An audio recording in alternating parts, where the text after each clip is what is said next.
बाहेर मस्त पाऊस पडतोय आणि अशा पावसाच्या वातावरणात काहीतरी चमचमीत झणझणीत झटपट असं खायचंय तर आज ही रेसिपी तुमच्यासाठी खास आहे. वांगी अजिबात आवडत नाहीत, मग एकदा ही रेसिपी करून बघाच. वांगी न खाणारे सुद्धा भरभरून वांगी खातील. अगदी लहान मुलांपासून मोठेही प्लेट चाटून पुसून खातील. चला तर मग कुठेही वेळ न घालवता करूया रेसिपीला सुरुवात. तर इथे कढई गरम झाल्यानंतर त्यामध्ये तेल घातलं.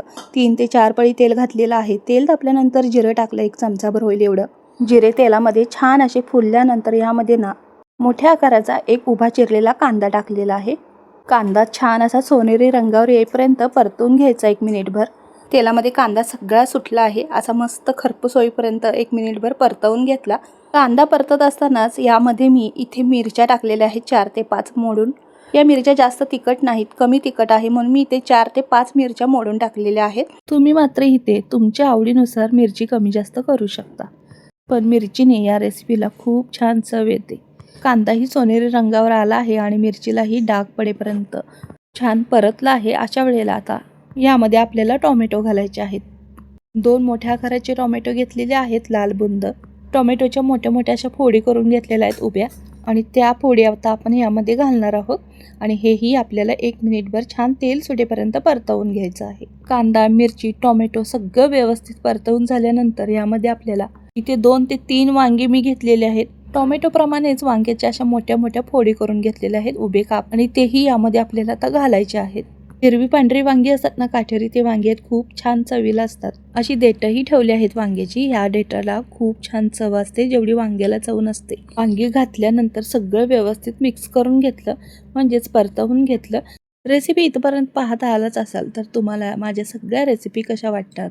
रेसिपी तुम्ही पहिल्यांदाच पाहताय, अजून सबस्क्राईब केलं नसेल तर सबस्क्राईब करा. चॅनलवर खूप छान छान रेसिपी आहेत, त्या सुद्धा पहा. लाईक करा आणि रेसिपी कुठून पाहताय, कोणत्या शहरातून पाहताय ते मात्र कमेंट करून सांगा. वांगी ही तेलामध्ये 1 मिनिटभर छान असे परतवून घेतले आणि लगेचच त्यामध्ये बटाट्याच्या फोडीही घातलेल्या आहेत.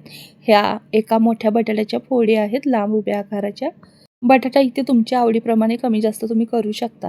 तुम्हाला आणखीन भाज्या यामध्ये काही घालायच्या असतील तर तुम्ही घालू शकता. जसे की इथं वांगा आहे म्हटल्यावर इथे पावटा घालू शकता. काही जण आवडीने शेंगदाणेही घालतात, किंवा तुम्ही मटार, तुमच्या आवडीनुसार भाज्या इथे घालू शकता. बटाटा टाकल्यानंतर 1 चमचाभर मीठही टाकलेलं आहे. मीठ टाकल्यानंतर 1 मिनिटभर सगळ्या भाज्या व्यवस्थित परतवून घेतल्या. आणि आता यामध्ये आपल्याला अर्धा चमचा हळद टाकायची आहे. 1 मोठा चमचा कांदा लसूण मसाला टाकायचा आहे. त्याचप्रमाणे इथे अर्धा चमचा हळद, 1 मोठा चमचा कांदा लसूण मसाला टाकला. हा कोल्हापुरी कांदा लसूण मसाला आहे घरचा. तुम्ही तुमच्या वापरण्यातला घरचा कोणताही मसाला तुमच्या आवडीप्रमाणे इथे टाकू शकता. एव्हरेजचा बिर्याणी मसाला 1 चमचा मी त्या अंदाजानेच टाकत आहे. हा मसाला आवर्जून घाला. जर हा नसेल तर तुम्ही या ठिकाणी 1 चमचा गरम मसाला घालू शकता आणि 1 चमचा जिरे धने पावडरही घालू शकता. एक अर्धा चमचा होईल एवढी मी इथे बेडगी मिरची पावडरही घातलेली आहे. हे सगळे मसाले मी व्यवस्थित आता परतवून घेत आहे. 1 मिनिटभर तेल सुटेपर्यंत, पूर्णपणे भाज्यांमध्ये मिक्स होईपर्यंत मसाला आपल्याला मंद आचेवर हे सगळं व्यवस्थित परतवून घ्यायचं. म्हणजे भाज्यांमध्ये मस्त असं मीठ मसाले मुरले जातात. कोणताही आपण सुरुवातीला खडा मसाला वगैरे वापरला नाही, त्यामुळे बिर्याणी मसाला किंवा गरम मसाला इथे आवर्जून 1 चमचा घालायचा. हे सगळं व्यवस्थित परतून झाल्यानंतर लगेचच इथे मी स्वच्छ धुवून तांदूळ घातलेला आहे. हा कोलम राईस आहे. तुम्ही कोणताही तांदूळ तुमच्या आवडीचा, तुमचा वापरण्यातला तुम्ही घालू शकता. आता हे सगळं एकत्र करून मिक्स करून घेतलं आणि 1 मिनिटभर मंद आचेवर ह्या भाज्या आणि तांदूळ आपल्याला व्यवस्थित परतवून घ्यायचं आहे. जेवढं तांदूळ तुम्ही व्यवस्थित ह्या मसाल्यांमध्ये, ह्या भाज्यांमध्ये परतवून घ्याल ना, तेवढा भात आपला सुंदर चवीला होतो. म्हणजे कसं, तांदूळ व्यवस्थित तेलामध्ये भाजला ना, भात मोकळा रिकामा होतो. 1 मिनिटभर तांदूळ व्यवस्थित परतवून घेतलं आणि ह्यामध्ये आता आपल्याला पाणी घालायचं आहे. जेवढं तांदूळ त्याच्या दुप्पट पाणी मी घातलेलं आहे. म्हणजे 1 ग्लास मी तांदूळ घेतला होता, त्याच ग्लासने मी 2 ग्लास पाणी यामध्ये घातलेलं आहे. आणि आता हे सगळं व्यवस्थित मिक्स करून घेतलं. आज आपण एकदम साध्या, सिंपल पण चमचमीत, झणझणीत, अगदी 5 ते 10 मिनिटात होणारा पण पोटभरीचा पौष्टिक वांगी भात करत आहोत. संध्याकाळच्या जेवणामध्ये मी हा भात केलेला. अगदी लहान मुलांपासून मोठेही आवडीने खातील आणि कढईत शिल्लक देखील राहणार नाही, इतका छान होतो. आता ह्या पाण्याला एक उकळी आली ना, की गॅस आपल्याला मंद आचेवर ठेवून त्याच्यावर झाकण ठेवून भात आपल्याला शिजवून घ्यायचा आहे. जास्तचा वेळ नाही लागत, 1 मिनिटात ही छान उकळी येते. पूर्णपणे पाणी आटल्यानंतर ह्याच्यावर झाकण ठेवायचं. एकदम बारीक गॅसवर ना झाकण ठेवून मंद आचेवर एक वाफ द्यायची आहे. छान भात फुलतो. तुम्ही हा भात कुकरलाही करू शकता. कुकरला 2 शिट्टीमध्ये भात होतो. पूर्णपणे पाणी सगळं आटल्यानंतर आपल्याला ह्यावर झाकण ठेवून बारीक गॅसवर ना भात छान असं वाफवून घ्यायचा आहे. जास्तीचा वेळ नाही लागत, फक्त 1 मिनिटभर. अशा या पद्धतीने भात आपल्याला छान शिजवून घ्यायचा आहे. वांगी भात चवीला खूप छान लागतो. तुम्ही कधी वांगी भात करून पाहिलाय का?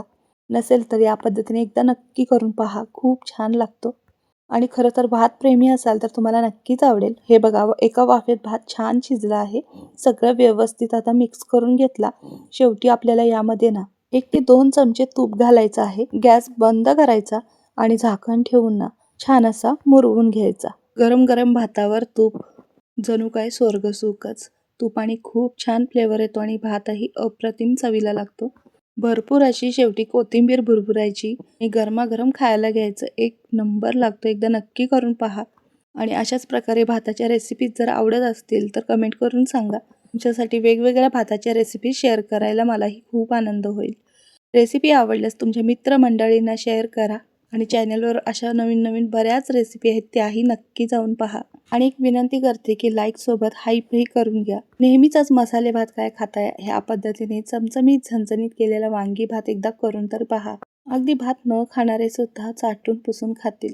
प्लेटमध्ये शिल्लक देखील राहणार नाही. आणि हो, अशाच पद्धतीने पुढची कोणती रेसिपी तुम्हाला पाहायला आवडेल तेही कमेंट करून सांगा. एकदम सोप्या पद्धतीने मसूर भात, मटकी भात, चणा भात यापैकी कोणती रेसिपी पाहायला आवडेल ते नक्की कमेंट करून सांगा. मी तुमच्यासाठी शेअर करेन. आणि हो, कमेंटमध्ये रेसिपीचं नाव आणि हॅशटॅग महालक्ष्मी किचन लिहायला मात्र विसरू नका. चला तर मग भेटूया पुढच्या रेसिपीमध्ये. आतासाठी बाय. धन्यवाद.